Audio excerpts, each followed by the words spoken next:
Yeah, it's good. I've enjoyed the year. It's been good to go to different races. You know, the faster races more difficult for me, but you know, enjoy it. At the end of the day, I love riding my bike. I like the fast riding as well. I'm not the best at it, but I enjoy riding my bike wherever it is. And if you ride a new place, it's good fun. So you know, it's not just about winning. We like ride bikes because we enjoy it as well. But you know, the hard enduros, that's where I've got to win it. But getting older now, so more difficult as well.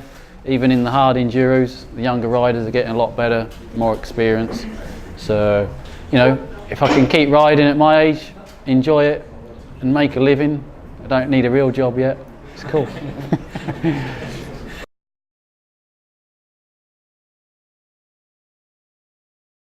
Yeah, I mean, keep riding as long as I can. My body can only take so much. You know, I'd like to, well, I've considered Dakar.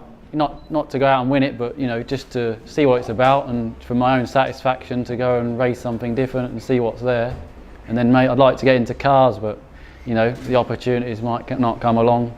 If I can get into racing cars, I can do that for another 10 or 15 years and hopefully put off getting a real job.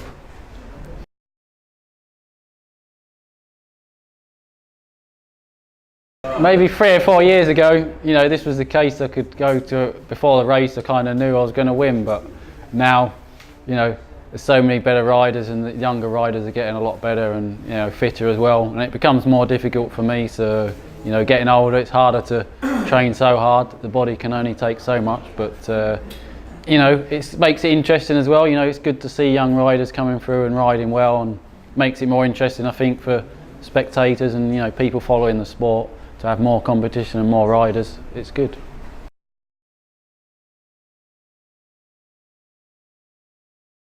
I can't remember what happened last week. And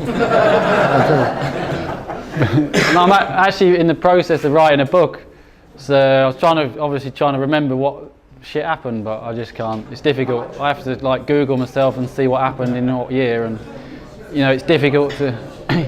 You kind of at the moment, when you're riding, you're focused on that moment in time, and then you always look into the future, so you kind of forget what happened previously, which is kind of the best way to be. You're always just looking at the next step forward, aren't you?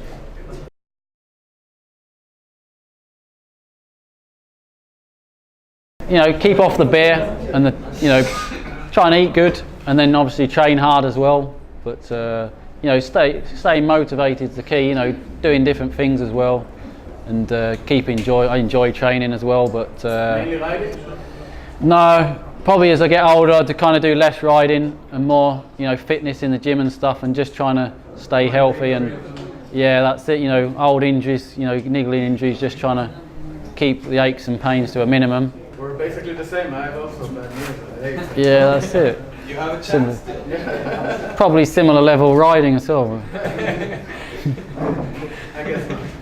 No, yeah, I mean, I think people that don't ride, you know, as well, always have, as you get older, you have aches and pains, whether you sit at a desk or ride a bike. So my opinion is it's better just to keep going, because when you stop, you're fucked.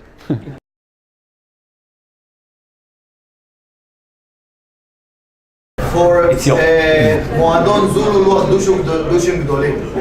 What's better? 2-stroke or 4-stroke?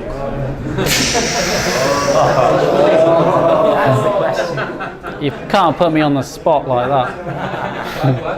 It depends how you feel when you wake up. Seriously, I do like a 4-stroke, you know, if it's more flowing, I prefer, you know, if I had to buy a bike, God forbid, I'd probably choose like a 250 4-stroke, but you know, 2-stroke for the all-round extreme stuff, you're probably better off.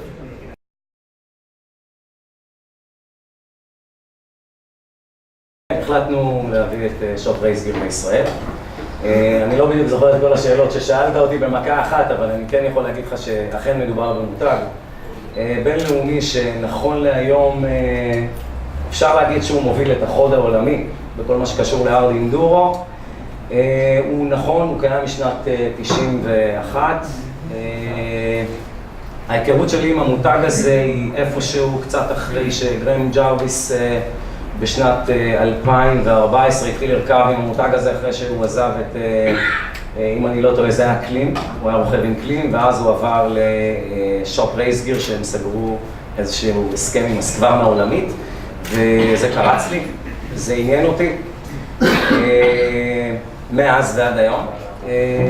כן, החלטתי בסוף לעשות את הצעד הזה ולקחת את זה על הכתפיים שלי. מותג גדול מאוד, משמעותי מאוד, רציני מאוד. וככה זה התגלגל, בסוף זה הגיע לכאן. Please tell us the secrets. Yeah, especially hard-enduro, you know, the gear has to be pretty tough and, you know, goes for a lot, and you need to be comfortable as well, stretching different positions. You know, it's the toughest sport for the clothing, but, you know, I'm sure it's got a good future. David's, you know, obviously a lot of experience, loves the sport, a lot of enthusiasm, and I think Israel in general, you've got cool places to ride and the sport's going to keep growing, so it's got a good future. You know, SHOT have been going a few years, but it's, you know, it's new to a few countries, but, you know, it's a well-established company and they know what they're doing, and, you know, it's all good. What can possibly go wrong? No, it's good to be working with David. It's good to be back in Israel. Always have fun here and I hope to come back. You know, I want to come back here a lot more. Maybe when doing less competitions, but, you know, it's good to see you guys here. Thanks for coming. Good to see everyone here, you know. Everyone welcomes me. Happy days.